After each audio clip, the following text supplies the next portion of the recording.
Okay. So yesterday we were discussing about hemophilia. Now we discussed how hemophilia is caused. How many types of hemophilia are there? Hemophilia A, hemophilia B, hemophilia C. What is the underlying cause? Now you know it is caused due to mutation of a gene which is present on X chromosome. That is why we call it as a sex-linked disorder. Then we discussed various complications of the hemophilia. Now our main point in this genetic disorder is it is inheritance pattern. So yesterday I told you that for hemophilia, a female can be homozygous dominant, a female can be heterozygous, or a female can be homozygous recessive. While as a male, while as a male only can be hemizygous. Male is always hemizygous for the trait. Why male is always hemizygous for the trait? Because male has got only one X chromosome and male has another sex chromosome in the form of Y. So because of having only one X chromosome, so male will always have only one copy of the allele. So that is why male is always hemizygous for the trait. Now today we will see how this hemophilia is inherited from parents to the offspring. Let us take an example. We will cross a normal female with a hemophilic male. So this male is hemophilic male, and this is a normal female. Normal female. I didn't show here small h. When small h is not present on the X chromosome, that means it has dominant gene, right? It has having normal gene. The X chromosome on which there is, or Y chromosome, X chromosome. The X chromosome on which there is small h, that indicates that the gene is mutated, right? So this is a normal female, this is a hemophilic male. If they are crossed, what will be the result? Let us take our first gametes. The female may produce ova. Each of his ovum will have X chromosome as sex chromosome. Male may produce the sperms. One of the sperms may have sex chromosome X, another sperm may have sex chromosome Y. So these are the gametes. These are the gametes. Now when we fuse these gametes, when we cross these gametes, so we will cross this X with this X. So first we will cross this X with X and Y, then we will cross this X with X and Y, right? So X, X, X, X, H. Then we will cross this X with this Y. It is X, Y. Then we will cross this X with this X. So it will be X, X, H. Then this X and this Y. It will be X and Y, right? Yes, sir. So these are the possible offsprings. Can you tell me about the genotype of this? Is it a female or a male? So this offspring would be a female or a male. So it is definitely a female. And this female is a carrier female. Why it is carrier female? Because it has got one mutated allele on its X chromosome. This individual is a male. It is a normal male. It would be a normal male. This individual again, it will be a carrier female again. Carrier female. Right? And this will again be a normal male. Normal male. So what do you understand by through this cross? What do you understand by this cross? When a normal female is married to a hemophilic male, the male inherits his allele into his daughters. This is one daughter of this male. This is another daughter of this male, right? So both the daughters here, they are carriers. And both the sons of this male, they are normal. So we say when we marry a hemophilic male with a normal female, the male inherits his allele, mutated gene, into his daughters, while his sons remain normal. Right? So you can see here all females are carriers. All females are carriers for hemophilia. Or we can say 100% females are carriers. And 100% sons 100% sons, they are normal. So here we see that this allele is inherited from father to his daughters. Here we see in this cross the hemophilia allele. It is inherited from father to daughters, while the sons remain normal, right? This is our first cross. This is our first cross. Now we will make another cross. You was Amuj? Did you understand this? Hello? Yes, sir. Okay, do you understand this? Okay. Now we will make another cross.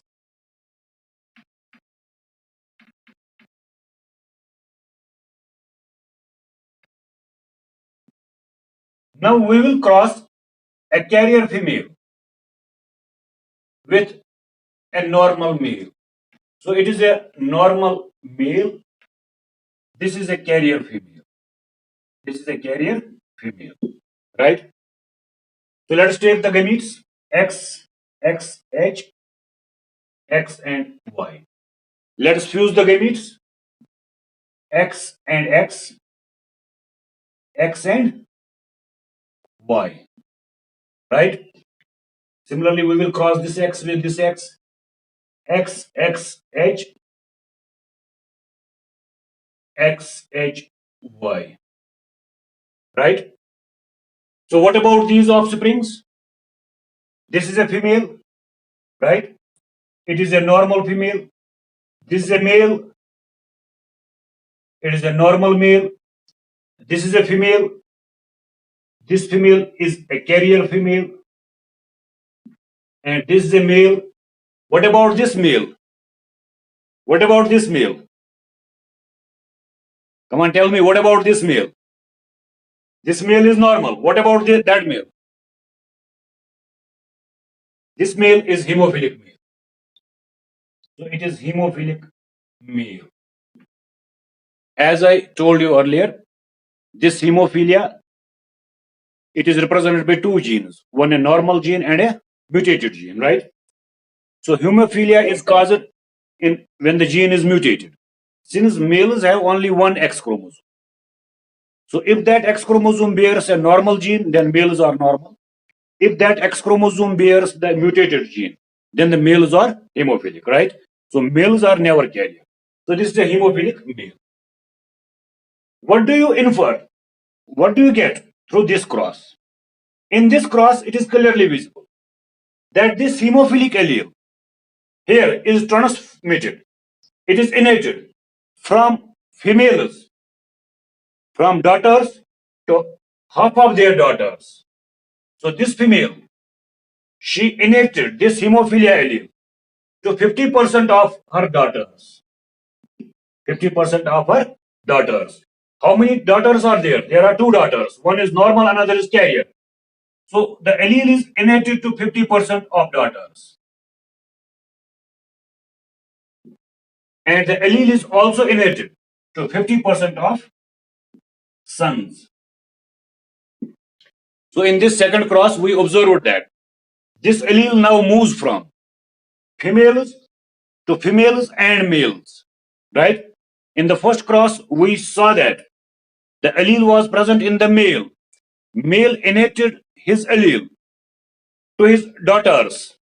Now, when those daughters are married, they inherit their allele to 50% of their daughters and to 50% of their sons, while 50% sons remain, while 50% daughters remain normal and 50% sons remain also normal, right? So this allele moves from males to females. Then from females it again goes into males. Then it will again go into females. Then from females it will again go into males, right? In between these two male generations, this is one male generation, this is another male generation. Between these two generations, one generation of the males remains free from this allele. So for that reason, it is known as skip generation inheritance. For that reason, it is known as skip generation inheritance. Do you understand what I am saying? X-linked inheritance or sex-linked inheritance is also known as skip generation inheritance. Why it is known as skip generation inheritance? Because in the first generation, the allele was present in the males. Here is the female, it is the male. In the first generation, the allele was present in males. In the second generation, this allele went from males into females. In the third generation, it went from females into males again. In the fourth generation, it will again go from males into females. In the fifth generation, it will again go from females into males. Right? And the process will continue. Do you understand what I am saying? When we started the cross, in the first cross, we found that allele was present in the male. Female was normal. When they produced their offsprings, from the male, the allele went into daughters. So allele went into females. Is it clear? In the first cross, the allele was present in male. When he got married, he produced offsprings. Male inherited his allele into his daughters. So from males, it went into females. In the second cross, we saw that from females, it went into 50% males and 50% females. Is it now clear? In the second cross, it went from daughters into 50% males and 50% females. Then in the third cross, it will again grow. It will again go from males into females. And in the fourth cross, it will again go from females into males. So between two generations, this is generation one, suppose. These are parents. These are parents. This is generation one. This is generation second. This is generation third. This is generation four, right? In the first generation, it went into females. Males were skipped. In the second generation, it went into males and 50% females. In the third generation, it again went into females. Males were again skipped. So in between two successive generations of males, one male generation is skipped. They don't receive the allele. For that reason, it is known as skip generation inheritance. Is it now clear? For that reason, it is known as skip generation inheritance. Sometimes question is asked like this. Explain why hemophilia is known as skip generation inheritance. You have to explain it. So you can explain it through this example. When we made the first cross, in the first cross, the allele was in male. When the male got married with a normal female, they produced their offsprings. This allele from male, it went into all daughters. And all his sons were free from the allele. All his sons were normal, right? So we say in the first generation, it went from males into females, daughters. Then when such a daughter is married here, this daughter, it inherited his allele into 50% sons and 50% daughters. So from females, it again went into males, right? Now, if this male is again married, it will again inherit this trait, this allele, into his daughters, right? Then daughters will again carry it into males. So in between two successive male generations, one generation of males remains free from hemophilia. So one generation of males is skipped. That is why it is known as skip generation inheritance. That is why it is known as skip generation inheritance. We also call it as zigzag inheritance. We also call it as zigzag inheritance. It is because of the zigzag movement which the allele shows in the process of inheritance. In the process of inheritance, this allele shows a zigzag movement. That is why it is also known as zigzag inheritance, or sometimes it is also known as crisscross inheritance. Crisscross inheritance. Crisscross inheritance. It jumps from males to females, females to males, males to females, females to males. The allele jumps from males to females, then females to males, males to females, females to males, right? That is why it is also known as crisscross inheritance. Are you listening to me? So that is why we call this hemophilia as zigzag inheritance. We call it as crisscross inheritance, or we call it as this skip generation inheritance. So this is the reason why we name it as a skip generation inheritance, right? Now, are there any hemophilic females found? Now we will make another cross. Do hemophilic females exist? Do hemophilic females exist?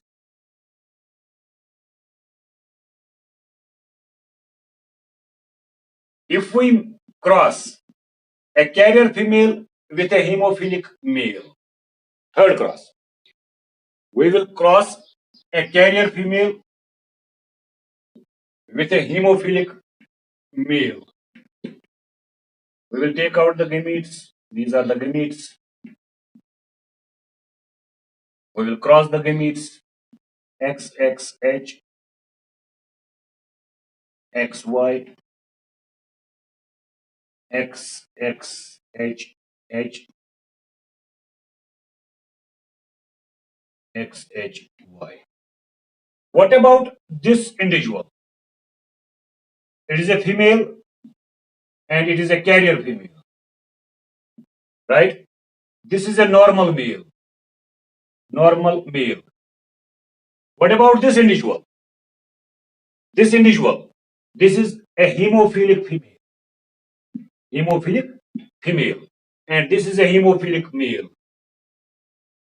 This is a hemophilic male. So theoretically, hemophilic females are possible. And hemophilic females are found in reality. But the incidence of finding hemophilic female is very negligible. They are not most commonly seen. They are very rarely seen. But hemophilic females have been reported. It is mentioned in some books that these hemophilic females, they do not survive to adulthood. They die early in the embryonic development. That is incorrect. A hemophilic female may live up to adulthood. She may even bear children, right? But the incidence of hemophilic females, it is very low in our society. It is extremely rare that a hemophilic male may get married to a carrier female. So for that reason, the incidence of hemophilic females in our society is very less. Some books have wrongly mentioned it that hemophilic females do not survive. They die in early embryonic period. That is incorrect. Adult hemophilic females have been found and they can even bear children, right? So in this way, we can find that if a carrier female marries with a hemophilic male, then a hemophilic female can be born, right? And this hemophilic female, if she gets married, what will be the result? Now we will marry a hemophilic female with a normal male. We will see what will be the result.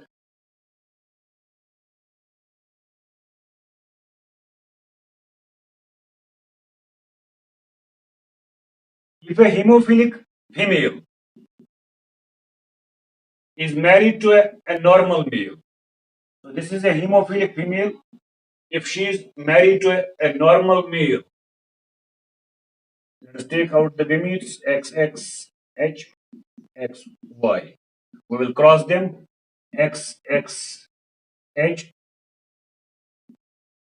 XYH, XXH, XHY.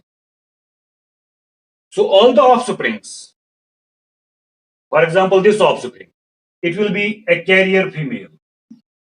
This offspring, it will be a hemophilic male. This offspring, it will be a carrier female. This offspring, it will be a hemophilic male. So if a hemophilic male, sorry, if a hemophilic female gets married to a normal male, she will inherit her alleles into both daughters and into her sons. Her all sons will be hemophilic. All sons will be hemophilic. All sons will be hemophilic. And all daughters will be carriers. Right? So if a hemophilic female marries a normal male, her all sons will be hemophilic and her all daughters will be carriers, right? So that is the inheritance pattern shown by hemophilia. Now, what do you understand? What you noted in the inheritance pattern of hemophilia? So the point which is to be noted in the inheritance pattern of hemophilia is that this allele is transmitted. It is inherited from from fathers to the daughters, then from the those daughters, it goes into their sons, and from those sons, it will again go into daughters. So this hemophilia allele, it shows a zigzag movement.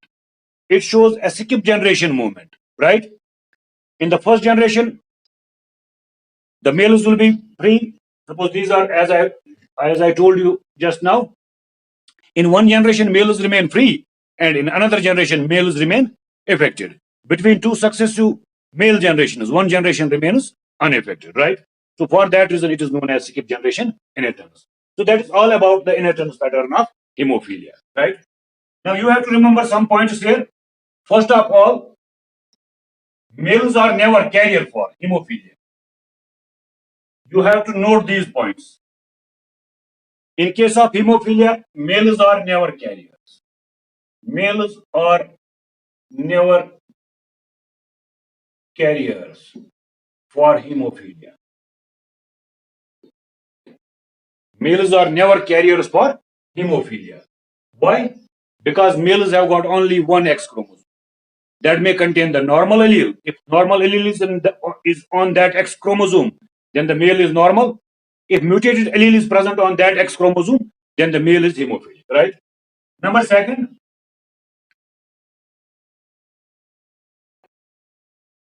hemophilia is more common. As I told you in the beginning, hemophilia is most common in males. Hemophilia is most common in males. Can you tell me why hemophilia is most common in males? Because males are always homozygous for the trait. They have got only one copy of the gene.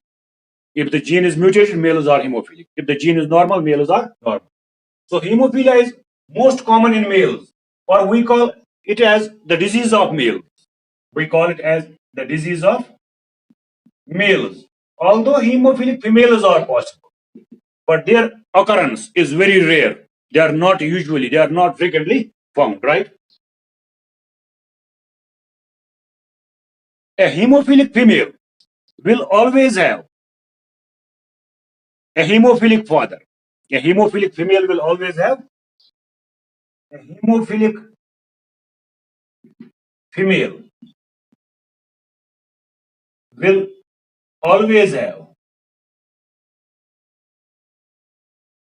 a hemophilic father.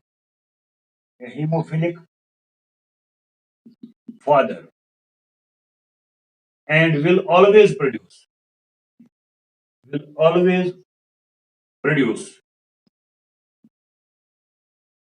hemophilic sons. Hemophilic sons. So these are the three important points which you have to note in the inheritance pattern of hemophilia. The first important point is males are never carriers for hemophilia. Males are never carriers for hemophilia. Second important point is hemophilia is most common in males, or we call it as disease of males. Although hemophilic females are possible, but their occurrence is very negligible. They are not most frequently observed. Then third point is that hemophilic female will always have hemophilic father. A hemophilic female will always be producer. If a hemophilic female is found, her father will definitely be a hemophile, right? And if that hemophilic female gets married, she will always produce hemophilic sons. If a hemophilic female then gets married, whether she is married to a normal person or a hemophilic male, she will always produce hemophilic sons. So that is all about the inheritance pattern of hemophilia. Are you there, or you have left the class? Jangan Goa. Iki mas kurang doon, mawala sa iyo, pero Panas na kalas doon bal. Jadi परिभाषा थयो वास्ते. Okay, thank you. Yes, Sachin Parvai. thank you, sir.